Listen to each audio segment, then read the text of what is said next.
गुज़िश्ता रोज supreme court के अंदर जो समाअत हुई, जहां उसने एक बहुत बड़ा मसला हल किया, यानी इलेक्शन का इनेकाद। उसमें एक रुकावट आ रही थी। लाहौर हाई कोर्ट के फैसले के बाद उसको खत्म किया गया, उस फैसले को मुअत्तल किया गया। गो के बहुत से लोग कहते हैं शायद नहीं होना चाहिए था। अगर कोई मामला पेंडिंग प्रोसीडिंग है तो फिर सुप्रीम कोर्ट को उसके अंदर इंटरवीन इस तरह से नहीं करना चाहिए था।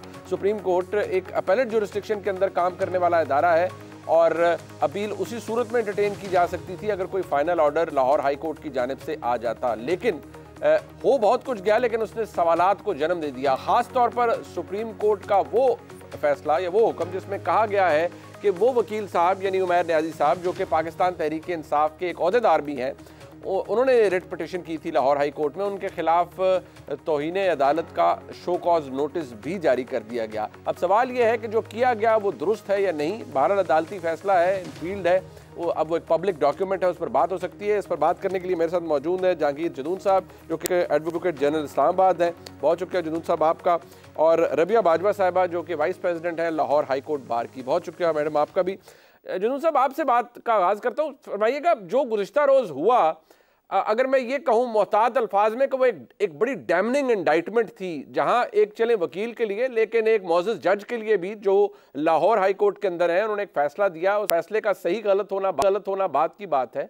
लेकिन जो किया गया, आमतौर पर तो तासुर ये है, और बंदयाल साहब के वक्त ये आर्ग्यू भी किया जाता था कि जी कोई मामला अगर पेंडिंग है किसी हाई कोर्ट के अंदर तो एटलीस्ट उसका कंक्लूड किया जाए और फिर अपील स्टेज पे यहाँ आया जाए। और इंटरिम ऑर्डर्स के खिलाफ आमतौर पर सुप्रीम कोर्ट बड़ा कंजर्वेटिव व्यू लेती है, नहीं एंटरटेन करती है इंटरिम ऑर्डर्स के खिलाफ अपीलों को। लेकिन यहां पर किया गया, क्योंकि मामला बहुत हसास था। जो किया गया उसके ऊपर आपकी क्या राय है? ये दुरुस्त फैसला था? बिस्मिल्लाहिर्रहमानिर्रहीम, बहुत शुक्रिया। देखिए, दो तरह की चीज़ें थी। जो पहला ऑर्डर था सुप्रीम कोर्ट में, वहाँ पे पिटीशन पेंडिंग थी हाई कोर्ट में। उस मेरा भी इसमें यही व्यू था कि पहले हाई कोर्ट की जो रिट ज्यूरिसडिक्शन थी उसको कंक्लूड करने के बाद एक आईसी पेंडिंग थी। वो पिटीशनें आई 184(3) के नीचे। तो उसमें इवन जस्टिस अतर मिल्ला और 2-3 और जज थे, जस्टिस मंसूर अली शाह, इनका भी यही व्यू था। कल से कई लोग ऑब्जेक्शन कर रहे हैं जी कि पहले ये बेंच में नहीं बैठे थे, कल क्यों बैठे हैं। तो उसमें देखें, आपने डिफ्रेंशिएट करना है कि उस वक्त जो प्रोसीडिंग थी वो 184(3) के तहत थी। कोई पार्टी जो है वो अपील में नहीं आई थी। कल का जो मामला था ये इंटरम ऑर्डर के खिलाफ इलेक्शन कमीशन अपील में आया है। एक्सेप्शनल सर्कमस्टांसेस में इंटरम ऑर्डर जो होता है, जिसमें कोई पब्लिक इंपॉर्टेंस का बहुत ही अर्जेंट इशू हो, तो उसमें सुप्रीम कोर्ट जो है वो डेफिनेटली इंटरम ऑर्डर के अगेंस्ट जो है वो अपील इंटरटेन करती है। ये डेली मतलब प्रैक्टिस होती है। कोई ऐसा उसमें बेशुमार जो है वो जजमेंट है कि इंटरम ऑर्डर, क्योंकि उसके खिलाफ आईसी नहीं हो सकती। अगर आईसी हो तो फिर आपकी डायरेक्ट सुप्रीम कोर्ट में 185(3) की अपील नहीं होती। तो ये तो वकील सारे समझते हैं जो प्रैक्टिस करते हैं कि अगर इंटरम ऑर्डर है तो उसके खिलाफ सुप्रीम कोर्ट ही फोरम बनता है, बाकी तो कोई फोरम है नहीं, आईसी हो नहीं सकती। ये अब क्योंकि वो लीव टू अपील होती है, कोई लीव टू अपील ही वो ग्रांट करते हैं, तो उसके बाद ही जो है उसको कन्वर्ट करते हैं। तो कल का जो ऑर्डर था उसमें देखें, सबसे बड़ा मसला ये था कि एक सुप्रीम कोर्ट ने ऑलरेडी जजमेंट जो है वो दी हुई है, जो प्रेसिडेंट और इलेक्शन कमीशन ने आपस में कंसल्टेशन करके डेट दी थी, उसको इंडोर्स किया है सुप्रीम कोर्ट ने एज ए, जिस तरह कहते हैं ना कि मुसालती या आर्बिट्रेटर के तौर पे, कि उसको 8 फरवरी को इलेक्शन हो। जब उसकी डेट को डिस्टर्ब किया गया है और ऐसा ऑर्डर जो पूरे पाकिस्तान को एक, देखें ना, उन्होंने लिखा है कि 1 स्ट्रोक ऑफ द पेन तमाम डिस्ट्रिक्ट जो है रिटर्निंग ऑफिसर और असिस्टेंट रिटर्निंग ऑफिसर तकरीबन लगभग 1100 के उनको उनकी नोटिफिकेशन को सस्पेंड कर दिया गया है। मिसाल के तौर पर इसमें कोई शक नहीं है कि किसी भी पार्टी को किसी डिस्ट्रिक्ट रिटर्निंग ऑफिसर पे हो सकता है कि वो तमाद ना हो या वो कहें जी बायस्ड है। वो कहते हैं जी लाहौर हाई कोर्ट के जो डिस्ट्रिक्ट रिटर्निंग अफसर है, हमें उस पर एतमाद नहीं है, गुजरांवाले पे नहीं है, सियालकोट पे नहीं है, या KPK के अंदर या सिंध के अंदर किसी, बल्कि ये ऑर्डर जो है पंजाब की हद तक होना चाहिए था। ये पूरे पाकिस्तान को उन्होंने इम्प्लीमेंट कर दिया कि नोटिफिकेशन सस्पेंड करके इलेक्शन को, अगर ये रात कल ऑर्डर ना होता तो फिर इलेक्शन 8 फरवरी को किसी भी सूरत होना नामुमकिन था। और इसकी तमाम जिम्मेदारी सुप्रीम कोर्ट पे जाती है। वो कहते हैं जी पहले भी सुप्रीम कोर्ट ने 14 मई का ऑर्डर दिया, इम्प्लीमेंट नहीं करा सका, और अभी 8 का दिया है, इसे नहीं करा सका। अगर चीफ जस्टिस कल उनकी फ्लाइट हो जाती है और इसके बाद ये मामला होता तो कभी भी इलेक्शन जो है प्रॉब्लम क्रिएट करता है। मैडम आप फरमाइएगा रबिया बाजवा साहब कि एक इस फैसले के अंदर जो उमैर न्याजी साहब जिन्होंने रिट पिटीशन की, उनके खिलाफ अदालत ने बड़ा स्ट्रिक्ट एक्सेप्शन ली और कहा, बड़ी स्ट्रॉन्ग एक्सेप्शन ली और कहा कि ये तो तौहीन अदालत के जुमरे में आता है, वो खुद एक बैरिस्टर हैं, वकील हैं, उनको चाहिए था कि बड़ा कॉशियसली इसके ऊपर काम करते, लेकिन उन्होंने, it's a clear violation of the supreme court order, उनके खिलाफ उनको शो कॉज नोटिस इशू किया गया है तौहीन अदालत का। बहैसियत एक प्रैक्टिसिंग लॉयर आपका क्या ख्याल है, ये वाकई इतना बड़ा, इतना फ्लैग्रेंट डिसरिगार्ड था न्याजी साहब की तरफ से, जिनके इसकी वजह से फिर उनके खिलाफ ये कार्रवाई होती?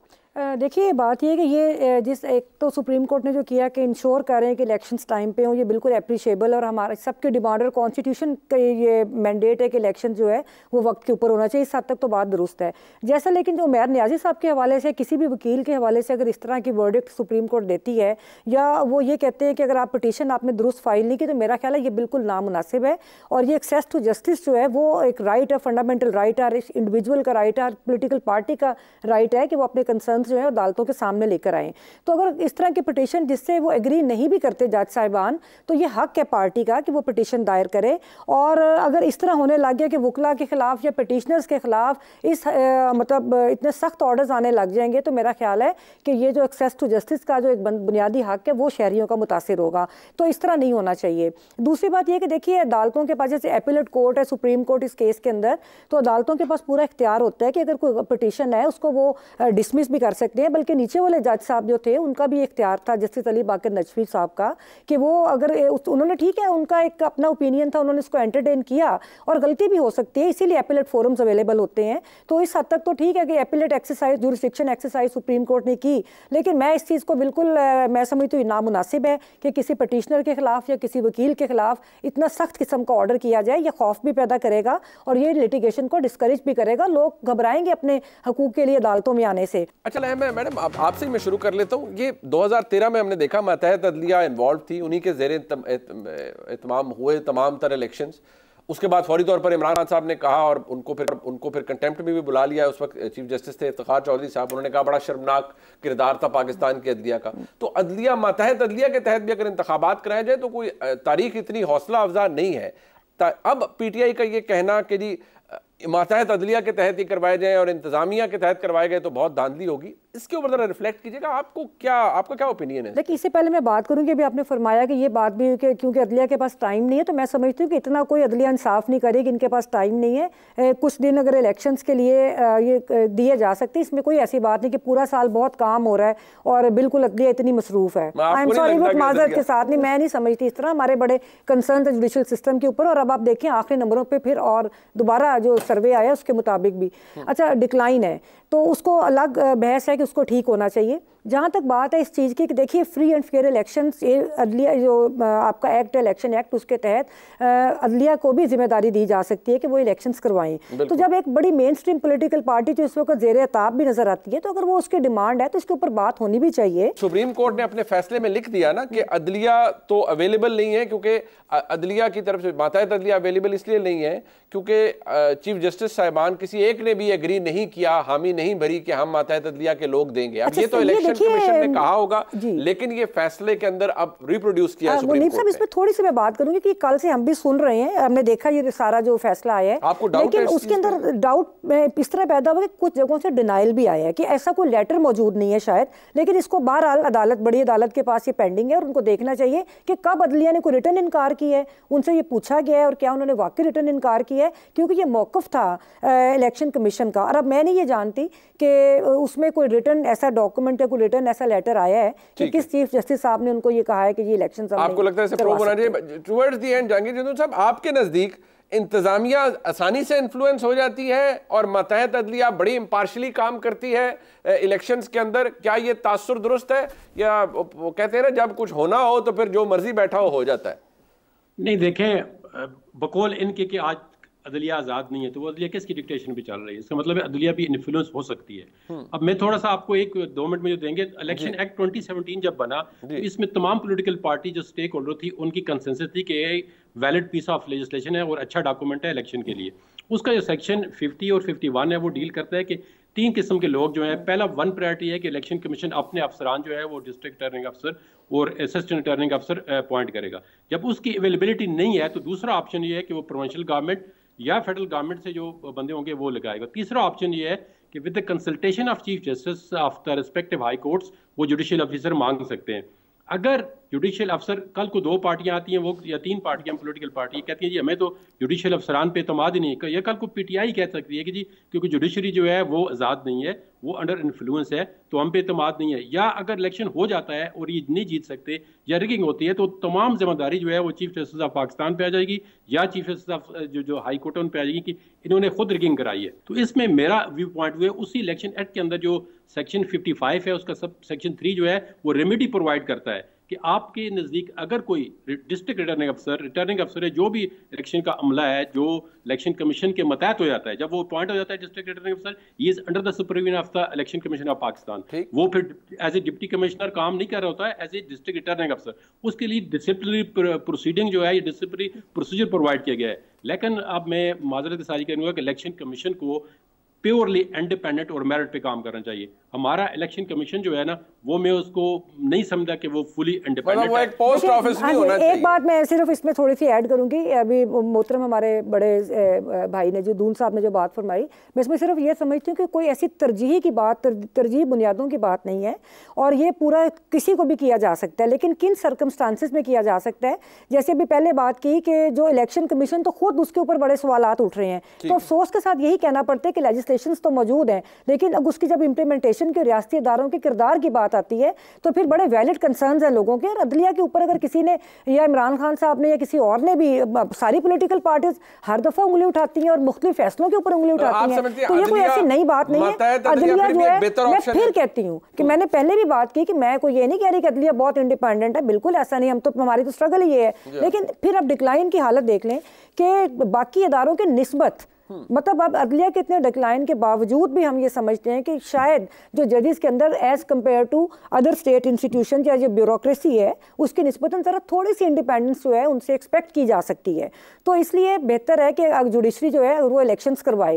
इलेक्शन करवाना ही सिर्फ मसले का हल नहीं है, ना ही जमहूरियत आ जानी इलेक्शन होने से। अगर लेवल प्लेइंग फील्ड नहीं मिलती, जो प्री पोल रिगिंग अभी नजर आ रही है हमें कि जब आप सारी पार्टीज को एक जैसे लेवल प्लेइंग फील्ड नहीं उनके पास, एक पार्टी छोटा सा मीटिंग नहीं कर सकती और बाकी पार्टीज बड़े बड़े जलसे कर रही हैं, तो मुझे ये बताइए कि क्या ये इलेक्शन एक्ट जो कहता है और जो इलेक्शन होने को जा रहा है, क्या वो सारा हाई कोर्ट से निकलते हैं और बाहर जीपीओ चौक में नजरबंद कर लिए जाते हैं। तो जदून साहब ये बात तो ठीक है ना कि वो लेवल प्लेइंग फील्ड नहीं है, मतलब सब नहीं। एक बात मैं आपको पहले ये बताना चाहता हूँ कि देखें, ये अदलिया का काम नहीं है कि इलेक्शन फ्री एंड फेयर हो, ये तो कॉन्स्टिट्यूशनल ड्यूटी है, इलेक्शन कमीशन की है। हाँ, अगर इलेक्शन कमीशन अपनी ड्यूटी पे फेल होता है तो फिर जो है आप अदलिया के पास जा सकते हैं कि अपनी ड्यूटी प्रॉपर्ली परफॉर्म नहीं कर रहा।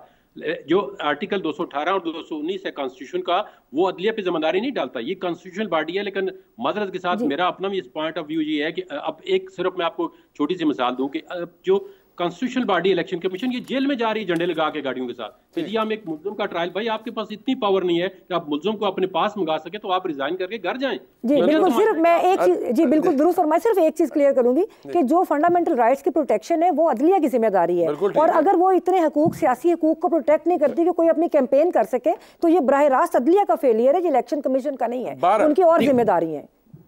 नहीं, उस पे आपको रिलीफ मिल रहा है। अगर देखें ना, किसी को एमपीओ के तहत वो हाई कोर्ट, मेरे ख्याल में किसी हाई कोर्ट ने एमपीओ को अपहोल्ड नहीं किया अभी तक। सर अपहोल्ड नहीं किया, लेकिन इस्लामाबाद बेशुमार एमपीओ जो है उन्होंने बल्कि डीसी को कंटेम्प्ट नोटिस इशू किया हुआ है, कंटेम्प्ट प्रोसीडिंग हो रही है इसके खिलाफ। यदि आपने मसला ये है ना, वो सेटिस्फाइड करने के बावजूद हाई कोर्ट का बड़ा अच्छा फैसला है लाहौर हाई कोर्ट का, लेकिन फिर दोबारा उठा लिया जाता है। तो ये बातें तो अब सबको नजर आ रही है। फिर एक जमानत से दूसरी तीसरी जो खवातीन के साथ हो रहा है, जिसका खतीजा शाह को लेकर गए, बड़े अफसोस और शर्म के मुकाम है पूरी कौम के लिए। आज एक पार्टी की खवातीन के साथ है, कल दूसरियों के साथ होगा, और इसका मतलब है कि जो पॉलिटिकल प्रोसेस है उसमें खवातीन की शमूलियत को डिस्करेज किया जा रहा है। यास्मीन राशिद साहिबा है, मतलब बीमार भी खातून है, और मुझे सबसे बड़ा अफसोस है कि ठीक है, अगर किसी के खिलाफ कोई चीज है तो आप उनके खिलाफ मटीरियल अदालतों में लाएं, और ये नहीं होना चाहिए पनिशमेंट बिफोर जजमेंट कि आप उनको फैसला डिसाइड ना हो।